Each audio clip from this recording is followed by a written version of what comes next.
Baik, bismillahirrahmanirrahim. Assalamualaikum warahmatullahi wabarakatuh. Alhamdulillah alladzi an'amana bi ni'matihil iman wal islam. Tsumma salatu wassalamu ala Rasulillah sallallahu alaihi wasallam. Allahumma shalli ala Muhammad wa ala ali Muhammad. Mirsa yang dimanapun kita semua berada, mudah-mudahan kita selalu dalam lindungan Allah, selalu dalam rahmat Allah, dan juga dalam kita semua mudah-mudahan masih dalam ketaatan kepada Allah Subhanahu wa taala. Pertama dan utama sekali tentunya pemirsa dimanapun kita berada, kembali kita memperbanyak rasa syukur kita kepada Allah Subhanahu wa taala atas nikmat-nikmat yang masih kita rasakan, yang masih Allah berikan kepada kita. Karena memang untuk nikmat yang telah Allah berikan kepada kita itu sangat-sangat banyak dan sangat-sangat tidak terhitung. Allah sendiri yang menjamin kepada kita, wa in ta'uddu ni'matallahi la tuhsuha. Dan ketika mungkin kalian mencoba menghitung nikmat yang telah Allah berikan kepada kita, maka tentu nikmat tersebut tidak akan dapat kita akumulasikan, tidak akan pernah kita hitung secara matematis atas apa yang telah Allah berikan kepada kita. Bahkan mungkin seumur hidup kita habiskan untuk menghitung nikmat Allah, maka Allah sendiri yang menjamin, Allah memberikan garansi bahwa nikmat yang telah Allah berikan itu tak akan bisa kita hitung. Dan di antara kita mungkin masih bingung, di antara kita mungkin mendapati hidup yang sulit, di antara kita mungkin merasakan bahwa nikmat Allah itu tidak kita rasakan, lalu apa yang bisa kita syukuri? Maka ini sebenarnya yang perlu kita telah ulang. Ketika mungkin kita melihat bahwa Allah belum memberikan apa-apa kepada kita, atau kita merasa bahwa tidak ada nikmat yang bisa kita syukuri untuk kehidupan kita ini, untuk kehidupan yang kita jalani, sebenarnya bukan nikmat Allah yang tidak terlihat oleh kita, namun pandangan kita yang belum bisa melihat secara objektif atas apa yang sebenarnya telah Allah anugerahkan kepada kita. Karena mungkin di antara kita ada yang menderita sakit, mungkin dari lahir misalnya Allah uji ia dengan penyakit. Namun apakah berarti orang yang Allah uji dengan sakit tersebut tidak Allah berikan nikmat? Sebenarnya Allah memberikan nikmat yang sangat banyak dan juga tidak terhitung kepada siapapun, termasuk kepada hamba-hamba Allah yang Allah uji misalnya dengan sakit.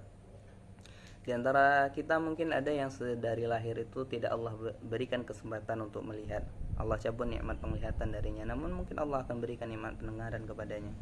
Di antara kita, di antara saudara kita, ada yang mungkin Allah berikan kepada mereka nikmat pendengaran, namun Allah mungkin berikan kepada mereka nikmat-nikmat lainnya, seperti nikmat tangan yang bisa bergerak atau mata yang bisa melihat dan seterusnya.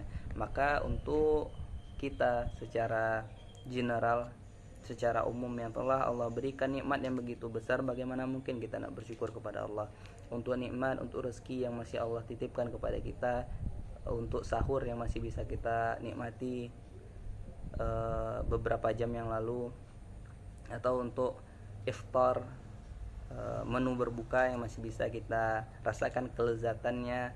Lah, hal-hal seperti ini hal-hal sederhana yang tentunya bisa kita syukuri atas nikmat yang masih Allah berikan kepada kita.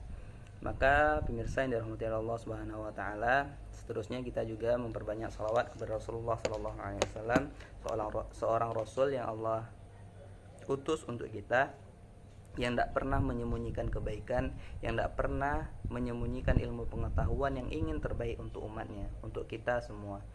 Yang mana Rasulullah tersebut selalu menginginkan hal yang terbaik untuk kita, hal yang mudah bagi kita, agar umatnya ini tidak sulit-sulit.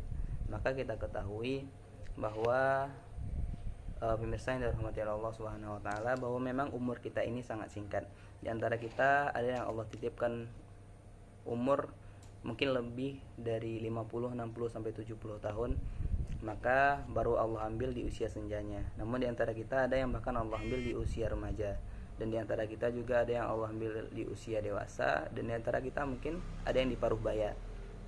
Kita tidak pernah mengetahui tentang ajal dan usia kita, batas usia kita. Namun tentunya kita perlu mempersiapkan hal-hal terbaik untuk memastikan posisi kita di akhirat. Mudah-mudahan kita mendapatkan posisi yang baik tentunya.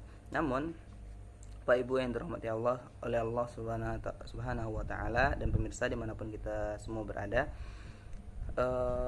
untuk usia kita yang sangat terbatas tersebut, apalagi kalau kita membandingkan usia umat Nabi Muhammad ini dengan umat-umat sebelum kita, umat Nabi Nuh dan lain sebagainya yang hidup bahkan beribu tahun.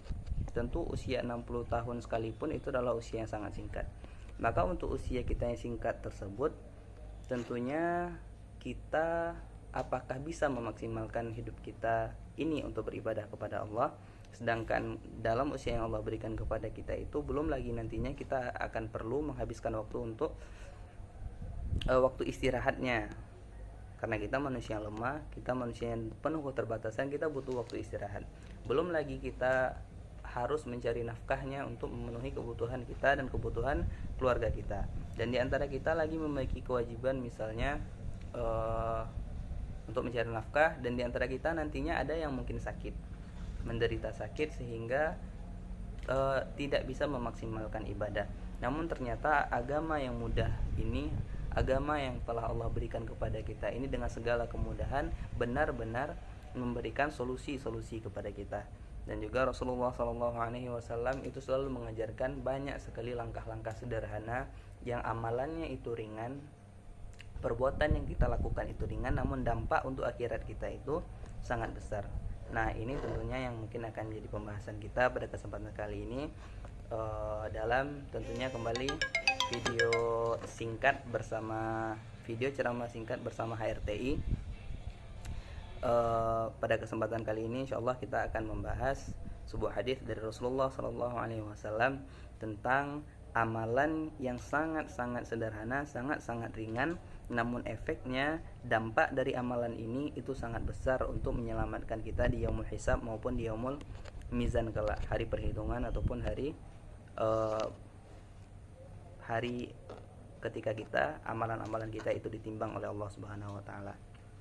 Maka pemirsa, saudara-saudaraku sekalian, Bapak Ibu yang dirahmati oleh Allah Subhanahu wa taala, hadis ini adalah hadis yang dahulu kami temukan pertama kali itu ketika membaca kitab yang dikarang oleh Al-Imam An-Nawawi, yaitu kitab hadis Riyadhus Shalihin, kitab syarah hadis tentunya. Dan juga di sana Al-Imam An-Nawawi mengutip hadis ini, hadis yang akan kami sampaikan ini dari kitab Sahihain atau dua kitab sahih yang menjadi rujukan kita Ahlus Sunnah wal Jamaah kaum muslimin di seluruh dunia tentunya, yaitu kitab Sahih Al-Bukhari dan Sahih Muslim. Maka hadis ini adalah hadis yang diriwayatkan dari Abu Hurairah radhiyallahu anhu, di mana Abu Hurairah mengatakan Rasulullah sallallahu alaihi wasallam bersabda, "Kalimatani khafifatani 'alal lisan, thaqilatani fil mizan, habibatani ilar rahman." Rasulullah sallallahu alaihi wasallam bersabda, ada dua kalimat yang mana kalimatani khafifatani fil 'alal lisan, yang mana dua kalimat ini sangat-sangat ringan diucapkan oleh lidah.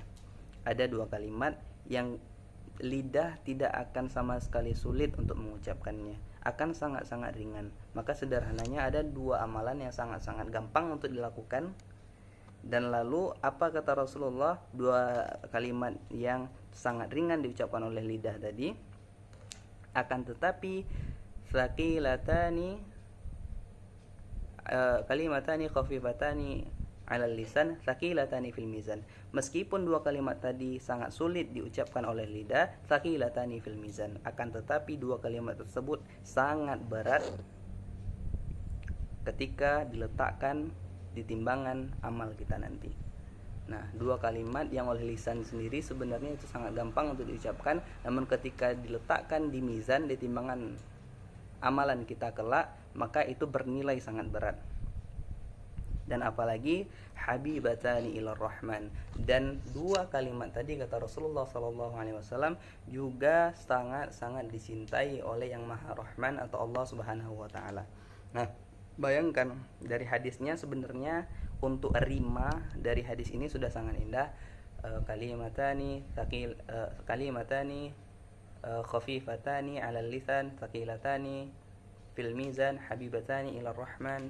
Nah, akhiran rima yang sangat indah dan juga maknanya yang sangat dalam dan sangat menguntungkan bagi kita umat Nabi Muhammad SAW. Dimana Rasulullah mengajarkan ada dua kalimat yang ketika kita baca kalimat itu, dua kalimat ini sangat ringan diucapkan oleh lidah, akan tetapi berat ternyata untuk timbangan amalan kita, dan dua kalimat ini ternyata juga sangat dicintai oleh Allah Subhanahu wa taala yang Maha Rahman. Dan kemudian tentunya kita bertanya, apakah kira-kira dua kalimat tersebut yang sangat menguntungkan kita ini? Nah, Rasulullah SAW mengatakan dua kalimat tersebut adalah Subhanallah wa bihamdihi subhanallahil azim. Nah, dua kalimat ini adalah, yang satu adalah tasbih kepada Allah, dan juga yang kedua adalah tahmid, memuji Allah. Subhanallah wa bihamdihi subhanallahil azim. Nah, tentunya ini adalah kalimat dan menjadi wirid yang sangat sederhana, dan mudah-mudahan bisa menjadi sesuatu yang menunjang amalan kita, baik itu di yaumul hisab maupun di yaumul mizan Allah Subhanahu wa taala nanti kelak. Maka tentunya kalimat yang sangat sederhana ini mudah-mudahan kita semua bisa menghafalnya. Apa kalimat tadi? Yaitu subhanallah wa bihamdihi subhanallahil azim. Subhanallah wa bihamdihi subhanallahil azim. Kalimat yang sangat sederhana ternyata memiliki balasan atau pahala yang sangat besar ketika diletakkan di timbangan amal kita, dan juga dua kalimat ini sangat dicintai oleh Allah Subhanahu wa taala. Tentu mari sama-sama kita habiskan hari kita untuk berzikir kepada Allah. Ini zikir yang sangat sederhana dan mudah-mudahan bisa benar-benar kelak menolong amalan kita di yaumul mizan, ketika hari amalan kita ditimbang oleh Allah Subhanahu wa taala. Maka itulah mungkin mudah-mudahan bisa menjadi tambahan amalan kita khususnya pada bulan Ramadan ini. Di antaranya tentu zikir kepada Allah. Maka tambahan zikir yang bisa kita amalkan adalah wirid membaca subhanallah bihamdihi subhanallahil azim ini. Nah, dua kalimat yang tentunya sangat gampang untuk kita ucapkan dan efeknya sangat besar untuk amalan kita. Nah, pada kesempatan kali ini mungkin itu yang dapat kami sampaikan. Banyak maaf, billahi taufik wal hidayah. Assalamualaikum warahmatullahi wabarakatuh.